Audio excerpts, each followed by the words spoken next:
Hello my dear friends, and welcome back to another very exciting Star Wars video. As you're aware, today is a very special one. It's May the 4th, Star Wars Day. You might not have seen Tales of the Underworld, and we might have very different opinions on different Star Wars projects and movies, but today we should take the opportunity to celebrate the franchise we all love, and appreciate the amazing saga George Lucas created. Whether you take this day to watch your favourite Star Wars movie, or you catch up on the shows, or maybe you decided to pick up some merch, or all of the above. Wherever and however you celebrate, I hope you have an amazing May the 4th. But now my dear friends, on to the juicy stuff, onto the video. So we just got Tales of the Underworld, the third Tales of anthology. Half the episodes were Asajj Ventress, and half of them were Cad Bane. Or should I say, Colby, because that's his real name. Just before we get into the nitty gritty and the main topic of today's video, a big breakdown of the first episode and the opening scene. Just a general overview. I really loved it. I personally preferred the Asajj Ventress episodes. I understand, and I have seen some fans say they prefer the Cad Bane ones, but for me it was the Asajj stuff. And from my perspective, Tales of the Underworld was a massive improvement over Tales of the Empire. I enjoyed all three anthologies, but if I had to rank them, I still think Tales of the Jedi is right there at the top. And number 2, it's Tales of the Underworld, today's episodes. I'm really loving Andor Season 2, and of course that is the current live-action release, but it was so refreshing and satisfying to have some lightsaber fights again, the Inquisitor scenes, finding out how Asajj survived, connections to the Obi-Wan Kenobi show and the Bad Batch. The Asajj episodes hit the right spots. So Tales of the Underworld are number 2. In third place, but by no means awful, Tales of the Empire. Long live the Empire!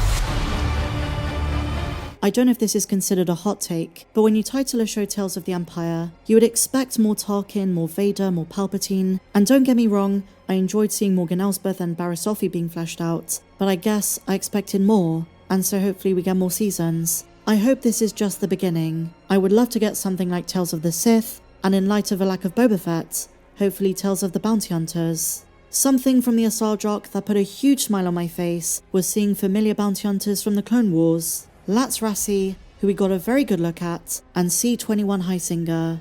While the major plot points were in the first and third episodes, the second one, Friends, was so much fun. As far as Thielens go, I would say Latz Rassi as one of the better designs, on the more colourful and vibrant end. And in the new animation style, are you kidding me? She looked amazing. She of course was once a member of Crate's Claw, with Boba Fett, Bosk, Dengar, and like I said, C-21. But now we're in the Imperial era, and it was a bit phasing to see stormtroopers in this style and not clones. But with Tales of the Underworld, let me get a couple of gripes out of the way first, and then we'll do the deep dive. I think Ventress, even though she had the stronger arc, was still so underutilized. We still need another Asajj follow-up. There are still so many questions. Does she finally reunite with Quinlan? Is she capable of falling in love with him again, if she ever sees him? And what's going to happen between her and her new apprentice? I'm sure there are plans. I hope similar to what they did with the Bad Batch, I hope they're going to incorporate her in other animated shows. But let's dive into episode 1. Star Wars finally addressed mysteries from the Bad Batch's third season and Obi-Wan Kenobi.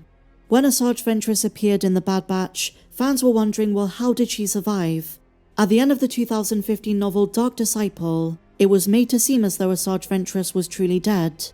The book finishes with an implication there is something going on with Night Sister magic, so her death was never truly concrete. For years fans wondered, was she going to transform into some kind of Night Sister ghost? What was going to happen? And so in the Bad Batch when she was back, fans were baffled, and they were wondering if this was a retcon. Both StarWars.com and the voice actress Nika Futterman were very quick to say there is no retcon, and they were going to explain how she survived in a separate project. They were teasing more Asajj, and now we got it. And the way it's depicted in Tales of the Underworld is very cohesive with the novel. It's pretty much word for word.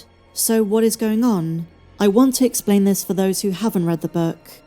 Jedi Master Quinlan Vos, the former lover of Asajj Ventress, accompanied by Obi-Wan Kenobi, is taking her body back to Dathomir to be buried. But I think some context is needed. Let's go back a bit. The fantastic novel by Christie Golden sees both Quinlan and Asajj undergo a complex journey of transformation, love, betrayal and sacrifice. Quinlan is assigned by the Jedi Council to assassinate Count Dooku, a controversial mission given the Jedi principles. This was in 20 BBY, so a year before the Clone Wars ended and a year before Dooku's death at the hands of Anakin.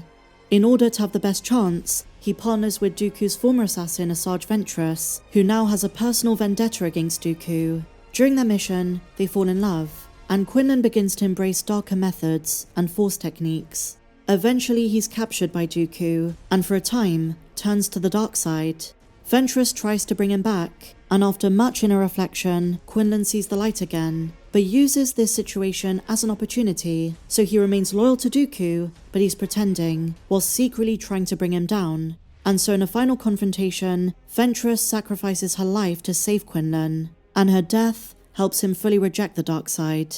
In a poetic but tragic way, Asajj suffered the brunt of Count Dooku's lightning while trying to save the one she loved. The book's ending sees Voss turn himself in for crimes committed while living undercover, and admitting to the Jedi Council that he surrendered to the dark side. At his trial, he defends Ventress, calling her his savior and celebrating her sacrifice. Obi-Wan lays blame at the Jedi Order's feet, arguing Asajj was redeemed in her final hours and deserves honor in her death. And so this is where Tales of the Underworld begins. Kenobi and Voss travel to Dathomir to lay Ventress's body to rest. As we hear in the episode, the voice of Mother Talzin welcomes Ventress back, offering her a choice. She can remain dead and join her sisters in the spiritual realm, or return to the realm of the living at the cost of her heart's desire. She chooses to live.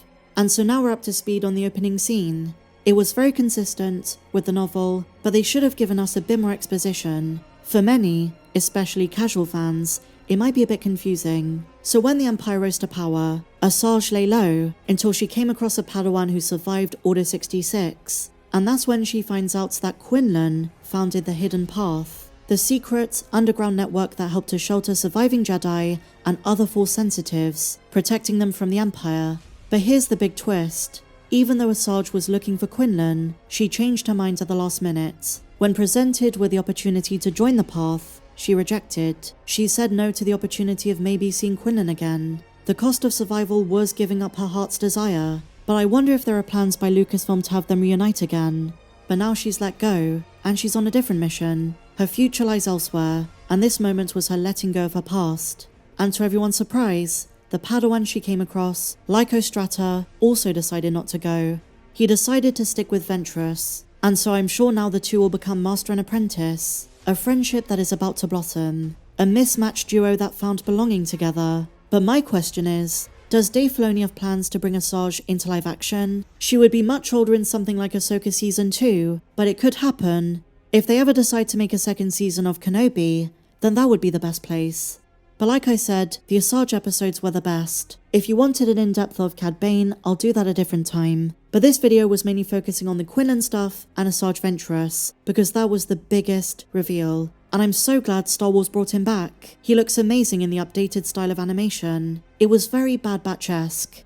But something the episode didn't show was what Obi-Wan said in these moments. Obi-Wan offered a moving dedication to Asajj Ventress just before her resurrection, and just before she was laid to rest in Dathomir's waters. Obi-Wan says this: Asajj Ventress's death is on all our hands. That Voss is here with us today, devastated, but on the light side again, is no credit to us, but to her.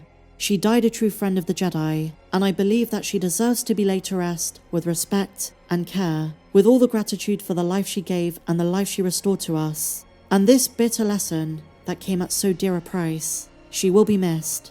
So the episode gives us a much briefer version, but at least there weren't more retcons, and at least it was consistent.